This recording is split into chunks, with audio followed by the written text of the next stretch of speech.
Buenas tardes, bienvenidos a esta emisión de Palabras de nuestros autores, un programa que presenta el Instituto Nacional de Antropología e Historia en el marco del programa Contigo en la Distancia de la Secretaría de Cultura. Mi nombre es Karina Romero Blanco y soy la curadora de la exposición Las Huellas de Buda. Me acompaña el maestro Marco Antonio Caram, presidente y fundador de Casa Tíbet México y principal asesor académico de esta exposición. Buenas tardes, Tony. Buenas tardes, Karina. Me da mucho gusto acompañarte el día de hoy. Igualmente, gracias por acompañarnos en esta presentación de nuestro catálogo. Ahora justo nos invitaron a presentar el catálogo de esta muestra que se presentó en la sala de exposiciones temporales del Museo Nacional de Antropología entre agosto y octubre del 2018.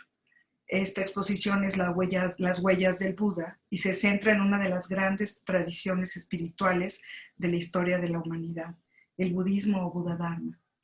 Más que un catálogo de arte budista, este libro aborda las ideas que existen detrás de este arte, trascendiendo la mera apreciación estética de las obras e invitándonos a adentrarnos a su significado más profundo y su función como herramienta para alcanzar el despertar. El arte es una expresión humana única, mediante la cual comunicamos nuestras más sutiles percepciones y damos estructura al orden del mundo que nos rodea. Cuando el arte trasciende las expresiones personales y culturales y se interna en la esfera de lo sagrado, refleja nuestras más íntimas visiones y más altas aspiraciones. Es por ello que al observar el arte budista, uno puede percibir parte de su entendimiento más profundo, que trasciende las limitaciones del lenguaje y la cultura y sirve como vehículo para la transmisión de las enseñanzas del Buda, para recordar, sostener y reforzar los fundamentos de esta tradición. En esta publicación se reúnen 252 obras de arte datadas entre el siglo I de la era común, antes de la era común, perdón, hasta el siglo XIX de nuestra era, y proceden de 16 países asiáticos. Todas estas piezas pertenecen en su mayoría al acervo del Museo de Arte del Condado de Los Ángeles, LACMA, que así y fueron complementadas con piezas del Museo Metropolitano de Arte de Nueva York, el MET, y de colecciones particulares de México como las de Casa Tíbet. Pues los contenidos de esta exposición plasmados en este catálogo están organizados en 5 núcleos temáticos. Y lo que buscamos a través de esta curaduría fue, como bien mencionas, no solamente abordar el tópico de la cultura, historia y civilización propia del budismo o del Buda Dharma desde una perspectiva meramente artística, sino lo que buscamos es animar a esta exposición con los temas centrales que caracterizan y han vivificado a la propuesta espiritual y desarrollo evolutivo de la tradición del budismo o del Buda Dharma a lo largo de sus 2560 años de vida aproximadamente. Así que tomamos varios núcleos temáticos, como fue evidentemente y como punto de inicio la figura de Shakyamuni, el Buda histórico, el que se conoce como el Buda del presente, dado el hecho de que dentro del ámbito de la tradición budista, en todas sus diferentes expresiones,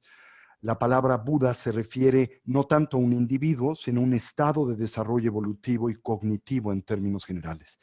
en el que el individuo se hace consciente y lúcido de la naturaleza de la realidad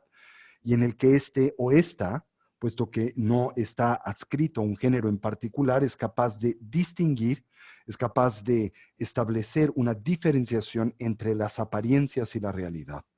Esto parte fundamentalmente del presupuesto en torno al hecho de que las apariencias sensoriales que a nosotros se presentan desde la perspectiva de la revolución interior del Buda Dharma no coinciden con la realidad, esto es, con la manera en que las cosas realmente son. Y en consecuencia, esta disonancia cognitiva opera como la causa eficaz o primaria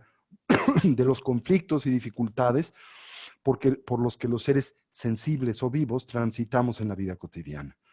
Shakyamuni entonces es visto, el sabio Muni del clan de los Shakyas, como el Buda de la era presente, pero es precedido por Budas anteriores y se afirma será sucedido por Budas en el futuro, entre los cuales el más inmediato es la figura del Buda Maitreya, cuyo culto es también central en la historia del budismo y está muy bien representado en nuestra exposición. Así entonces abordamos la historia del fundador de esta tradición, desde su nacimiento, los famosos 12 actos de la vida del Buda, desde el momento en que éste es concebido a través de una variedad de hechos, digamos, simbólicos y una especie de anunciación, hasta el momento en que experimenta su parinirvana o su transición de muerte. Hace 2560 años aproximadamente, en un jardín que de hecho está arqueológicamente identificado a la fecha, que es el de Lumbini, en la frontera entre la República del Nepal y la República de la India. También abordamos un tema que es central para la filosofía y la tradición budista, que es el de las 4 nobles verdades, las verdades arias, aquellas que ennoblecen al individuo, que las comprende e internaliza. La realidad del sufrimiento que permea en buena medida, de forma cíclica y recurrente, a la vida de los seres sensibles y de los seres humanos. El señalamiento del origen de esas dificultades y problemas por los que transitamos, que desde la perspectiva de la revolución interior de Shakyamuni se identifican en lo que llamamos el triple veneno, el veneno de la ignorancia, el veneno del aferramiento que adviene de la ignorancia y de la hostilidad que también es consecuencia de la misma y que propicia y detona todo género de aflicciones mentales y emocionales. La posibilidad de su cesación, lo cual le da un tinte de trascendente optimismo a esta observación, el que podemos dejar de sufrir, y finalmente el camino que conduce a dicha cesación, que se divide primariamente, como lo plantea, por ejemplo, Buddhaghosa, un gran erudito y adepto indio de la etapa temprana de la tradición, a través del triple entrenamiento superior, el de la disciplina ética o la moralidad, definida como una sabia administración de los distintos hábitos de vida, a través de la luz del entendimiento del karma, de la retribución moral de las acciones, el que lo que hacemos, pensamos, decimos los seres vivos, tiene consecuencias de las que somos responsables, el entrenamiento en la funcionalidad mental, que se actualiza a través de diferentes herramientas contemplativas que operan a través del marco de lo que llamamos samadhi, la cercana aplicación de la atención, y finalmente el cultivo de la sabiduría, que pretende señalar la ausencia de identidad intrínseca de todo fenómeno. Ese es el segundo tópico de la exposición. El tercero es el Buda Dharma, las enseñanzas del Buda, y aquí lo que nosotros tomamos e ilustramos a través de diferentes obras maestras del arte histórico del Buda Dharma son temas centrales, ideológicos de la tradición, como lo es, por ejemplo, el concepto de la naturaleza de la mente como una entidad espiritual, su eterna continuidad, el renacimiento,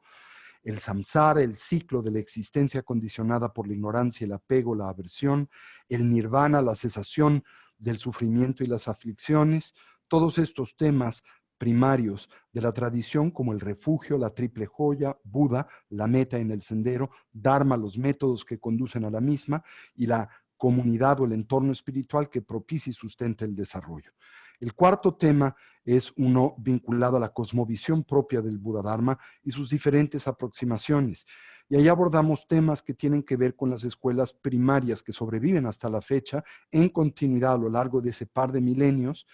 del Buda Dharma. La tradición del budismo temprano, que conocemos como aquella de los viejos o antiguos, la Theravada, que subsiste primariamente en el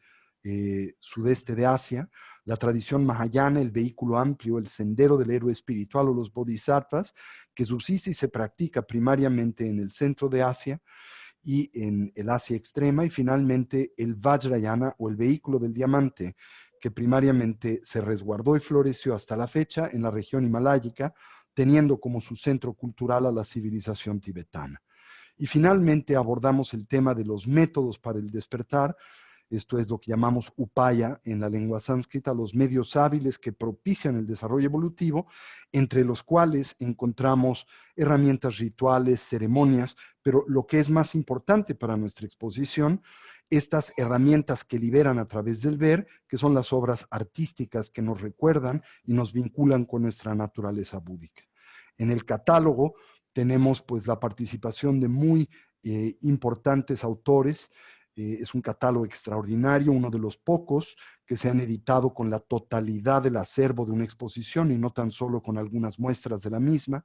con maravillosas fotografías y textos muy pues claros e iluminadores. Tenemos la participación de Stephen Little, quien es uno de los grandes eruditos en el arte de Asia, el curador y jefe del Departamento de Arte de China, Corea del Sur y del Sureste Asiático del Museo del Arte del Condado de Los Ángeles, que primariamente nos presta esta exposición, quien escribe una introducción al budismo y el arte budista y un artículo sobre el arte de China, Corea y Japón. Tenemos también a Tushara Bindugid, curadora asociada del Departamento de Arte del Sur y Sudeste de Asia del Museo de Arte del Condado de Los Ángeles, quien presenta los artículos del sur de Asia, nacimiento y desarrollo de las tradiciones visuales budistas, el sudeste asiático, la propagación de las tradiciones visuales budistas, y Nepal y Tibet, las tradiciones budistas esotéricas en la región himaláyica. A Silvia Seligson, que es una académica mexicana, con muchos años de experiencia también en la curaduría de exposiciones y en el tema de Asia y del budismo, investigadora y curadora de China, Corea y Japón del Museo Nacional de las Culturas del Mundo, que nos aporta un artículo acerca del budismo en el este de Asia. Su servidor, Marco Antonio Caram, yo aporto como budólogo y particularmente como tibetólogo un artículo en torno al eje central doctrinal del budismo, que son precisamente las 4 nobles verdades, el budismo más allá del sufrimiento, un artículo en torno al budismo tibetano y uno muy interesante en torno a la historia que hemos podido rastrear del arribo de esta tradición espiritual a México y a América Latina. Y por supuesto tenemos simultáneamente pues la participación de nuestra querida Karina Romero, que es verdaderamente una mente lúcida, una de las mejores curadoras que tiene este país, una de las responsables de que esta exposición viniera a México y de la creación de este catálogo, que también nos ofrece una serie de artículos introductorios a esta exposición. Les invito a que consulten este catálogo, todavía hay volúmenes del mismo en las librerías de Lina, y bueno, que nos acompañen en este maravilloso recorrido histórico de 2560 años de la historia de esta maravillosa civilización, la civilización del despertar, la del Buda Dharma. Pues yo solo quiero mencionar que el impecable trabajo editorial de esta publicación estuvo a cargo de Carlos Méndez Domínguez y tuvo la asesoría y supervisión de Lucía García Noriega y Nieto. El diseño es de Natalia Rojas y las fotografías fueron proporcionadas justo por los museos que nos prestaron sus acervos, el Museo de Arte del Condado de Los Ángeles, el Museo Metropolitano de Nueva York, y para las colecciones mexicanas contamos con el trabajo del talentosísimo fotógrafo mexicano Ignacio Guevara. Este catálogo brinda un atisbo a la posibilidad de perfección evolutiva que nos legó el Buda Sakyamuni mediante sus enseñanzas, cuyas manifestaciones artísticas tienen el objetivo fundamental de producir felicidad en aquellos que lo observen. Si tan solo una de las piezas o alguno de los elementos mostrados en esta publicación genera regocijo, causa tranquilidad, estimula la curiosidad, o provoca reflexiones en al menos unos cuantos de las personas que logren tenerlo en sus manos, entonces habremos cumplido nuestro propósito. Agradecemos infinitamente, por supuesto, al Instituto Nacional de Antropología e Historia, que fue quien hizo posible esta exposición, a la Coordinación Nacional de Museos y Exposiciones, entonces encabezada por el arquitecto Ortiz Lanz, y bueno, a las tantas personas que mencionamos en el catálogo, gracias a cuya generosidad y apoyo y entusiasmo pudimos sacar estos dos productos, la exposición en sí y bueno, la publicación, que es la que se mantiene como memoria de todo este trabajo. Pues no sé si quieras agregar algo más, querido Tony. Pues nada más quizá señalar el que este fue un magno proyecto cultural en la historia antropológica de México, una de las exposiciones más exitosas que se han presentado en el Museo Nacional de Antropología, que siento no pudiese haber sido un mejor anfitrión de una colección como lo fue esta. Indudablemente la exposición más importante de arte budista que se ha presentado en el mundo hispanoparlante, y un verdadero tour de force, una verdadera travesía a lo largo del universo y de la historia de la tradición budista. Un honor, uno de los grandes privilegios de mi vida, el haber tenido la oportunidad de haber participado en este proyecto y de haberlo compartido con más de 300,000 personas que nos visitaron a lo largo de la exposición. Muchísimas gracias y pues muchas gracias a todos ustedes. Que tengan muy buena tarde.